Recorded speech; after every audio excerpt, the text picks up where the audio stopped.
podcast. We're now in what I'm designating as season 2. This is episode 25, Who's to Blame? So I took a solid break from doing this kind of unintentionally, and I think it's been like about 18 months since I last posted a podcast. And I really couldn't pinpoint an exact reason I stopped.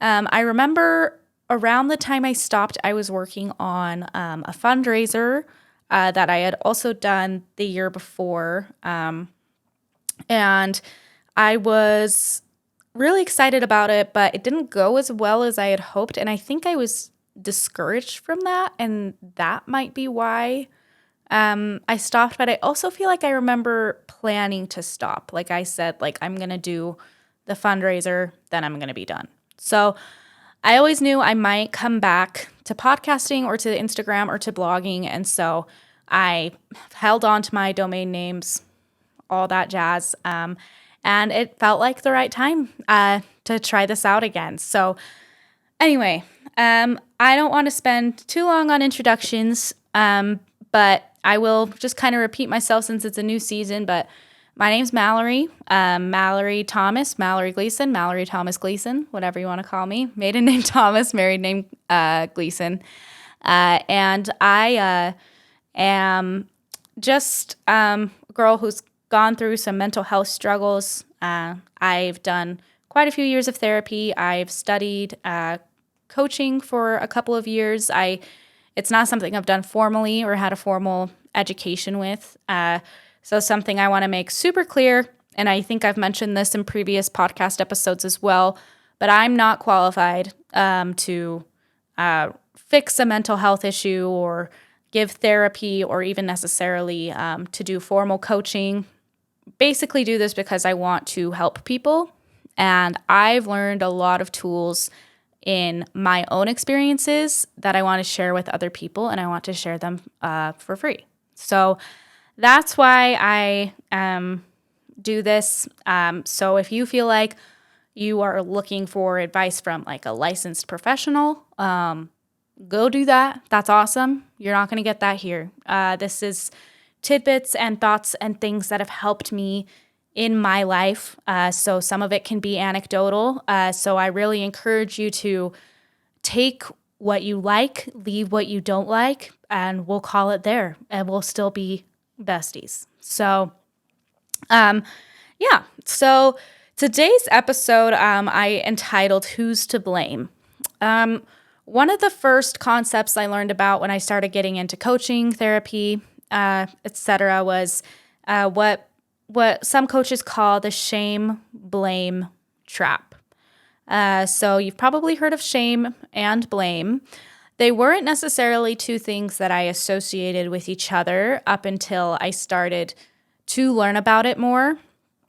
And I have found that most times they actually are associated with one another. If I feel shame, sometimes blaming someone else can come shortly after, and vice versa. So the reason this came up for me is because I have been struggling quite a bit with what's called ministering. If you're listening to this and you're a member of the LDS faith, you're probably already familiar with what ministering is. It used to be called visiting teaching, home teaching, and they kind of did a little rebrand thing and changed some of the meaning behind what they were wanting us to do here. But in short, it's basically a calling or an assignment that the church gives members of the faith to serve specific people in their neighborhood or ward.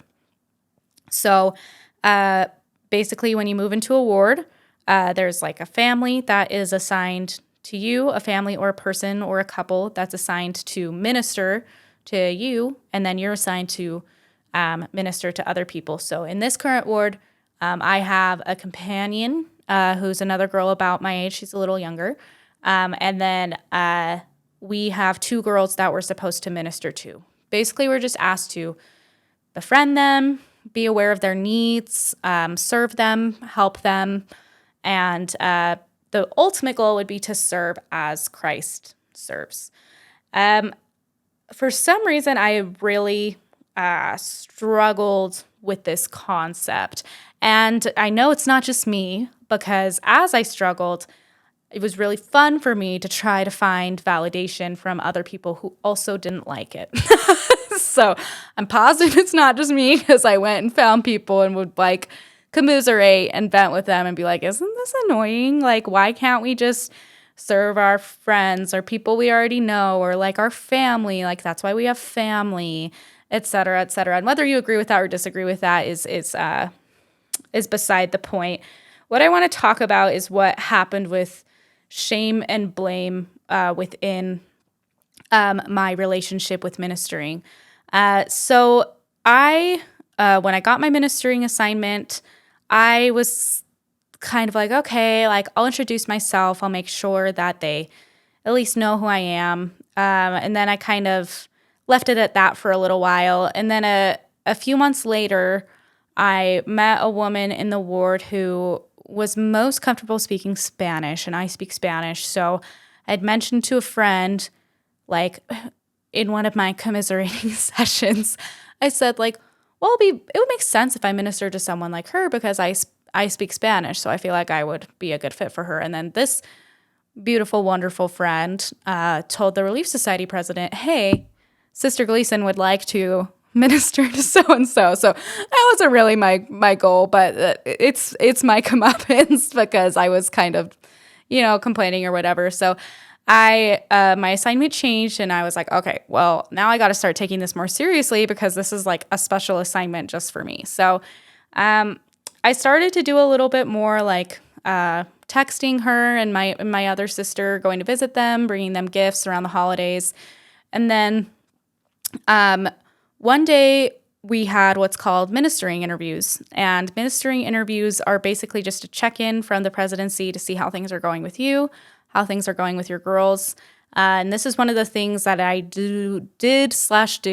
mostly did not like about ministering, is I didn't feel like feeling like I was being checked up on, or like I was supposed to like report how I was doing. And so I did the interview, but I left feeling like I hadn't done enough. Like I'd gotten some impression from the Relief Society presidency, whether they had intended it or not, that I wasn't doing a good enough job. Likely not intended. Likely I read something the wrong way. They were just trying to help, and it was not intentional to make me feel bad or like I'm not enough. But that was kind of my first experience with the shame. And I was just like, dang, like there's probably like women out there who are doing so much for these girls, like so much for their ministering people, and like I'm not cut out for this crap. Like I'm just not doing it right, and I felt sad.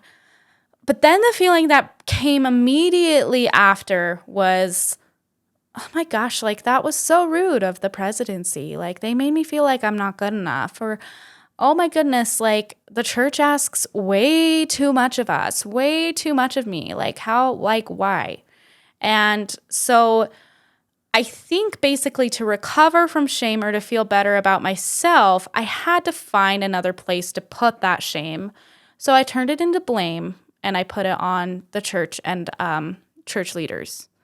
And so I kind of have teetered back and forth in this like shame blame cycle with ministering of like I'm just not good enough. And then when that feels really crappy, it feels better to me to commiserate and to say what we're being asked isn't fair. What we're being asked isn't a well thought out concept. Like, or it would be better if we did it this way, but it would be better if we did it this way.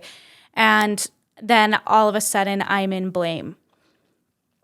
A lot of times when we're struggling with something or with someone, shame and blame seem like the only two choices. It seems like I am either a bad person, or they're a bad person, or this is a bad thing. So this is kind of an interesting situation, because It's not directly between me and one other person. It's more with like me and another entity, which in this case would be the Church of Jesus Christ of Latter-day Saints. And so I had this epiphany maybe like 2 weeks ago. I was talking to my sister about it, trying to commiserate, and she wasn't biting. And she was like kind of defending ministering. And she also wasn't telling me I was doing a bad job. She was doing neither, which felt a little weird to me because I was like, okay, well, she thinks I'm doing good, but she also thinks that what the church is asking of us or of me isn't too much or unfair. And so like, I guess nothing's wrong type thing.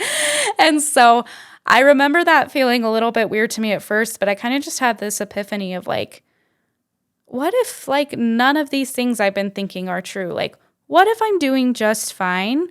And what if what the church is asking of us is okay or relatively fair?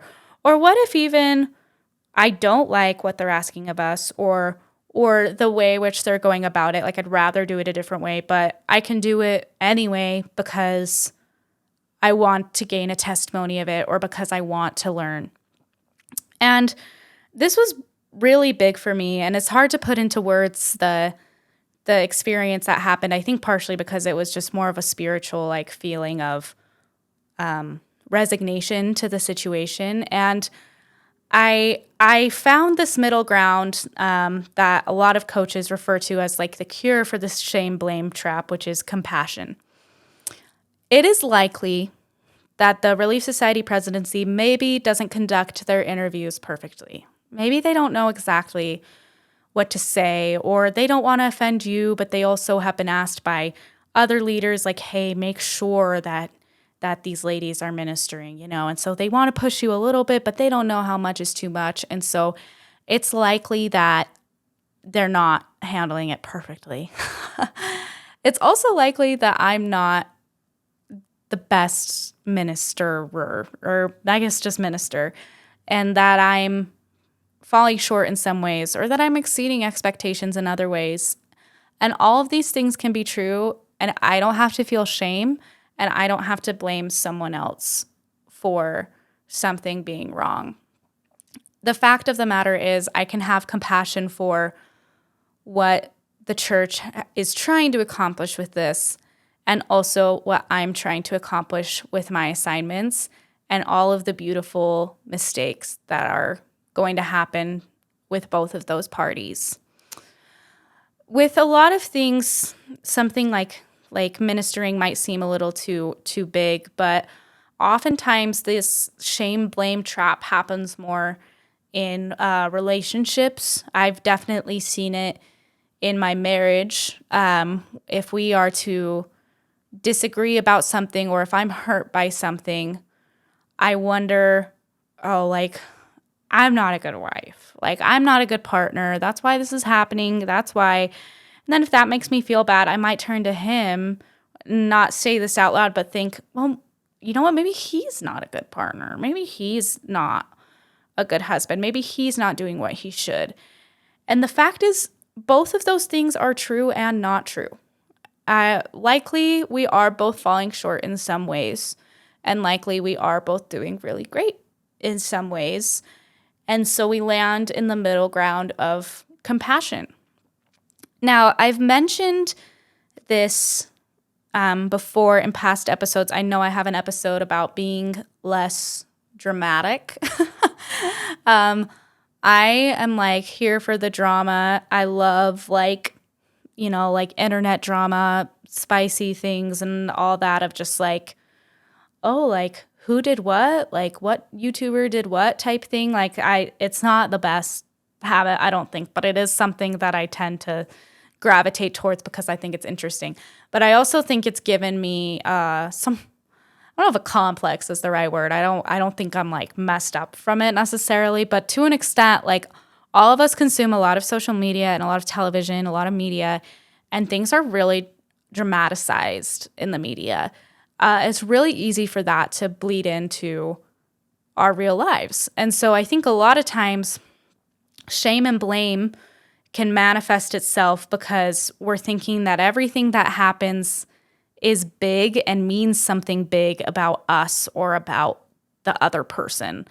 And so all of a sudden, what was maybe not a big deal and just human error or human flaws is my husband a bad person? Am I a bad person? Am I a bad wife? Is he a bad husband? Is this a bad fit? Is this a bad situation, etc.? And really, all it was is a mistake or a flaw. And the cure for this shame blame trap really is compassion, as I mentioned earlier. Because if we can have compassion and recognize what is, which is, I'm not perfect, he's not perfect, or I'm not perfect, they're not perfect, I'm not perfect, it's not perfect, all of a sudden we don't need to assign the blame to something. To an extent, though, for me, it still feels uncomfortable because there's a certainty that comes along with this is happening because I'm a bad person, or this is happening because I did something really bad or wrong, or this is happening because he did something bad or wrong, or because he's a bad person. And being able to see things in that black and white thing feels more comfortable because it's not so gray. There's not as many like paradoxes or confusing things of like, well, then why did this happen, you know? And so it really takes practice to get out of the shame blame trap. And the best thing to do to start is just to recognize it of like, oh, I'm like really beating myself up about this thing, but maybe I don't need to beat myself up. Maybe shame isn't necessary here and I need to replace it with some compassion, or like, wow, I'm really mad at so-and-so. Like me and my friend just are not getting along, or me and my coworker can really not see eye to eye on this issue. And it's not because they're wrong or they're dumb or they're misunderstanding. It's just because it is what it is and they see things differently, and having compassion for that. And it doesn't feel as certain or like things are resolved because it leaves you kind of in a gray middle, which I think is why it takes so much practice, because as humans, I think we want to land on a conclusion. And like shame blame is like, I have concluded I'm a bad person. I have concluded he's a bad person. And not landing on a conclusion can feel uncomfortable. So those are just a few thoughts I've had. The biggest thing to do, like I said, is just recognize it and start to notice it. It's not going to be something you can fix right away. But ask yourself, what would it look like if I threw some compassion at this situation? Like compassion for me, compassion for them. What would that look like? And even if you don't feel it right away, imagine what it would be like if it was there. And then if you like that, practice putting it into play or putting it into practice. So anyway, those are all the thoughts I have for today. Make sure to join me next week. I'm going to be talking about some cool stuff, and we're going to be talking about a story from the Book of Mormon where the anti-Nephi Lehis, I never know what that is, but I'm just going to hope those of you who are familiar with the Book of Mormon will know what I'm talking about. If you're not familiar with the Book of Mormon, then you won't know I made a mistake. But we're going to talk about that story and kind of how we can relate to that and learn some lessons from them. So that's it. That's all. And I'll talk to you guys later. Bye-bye.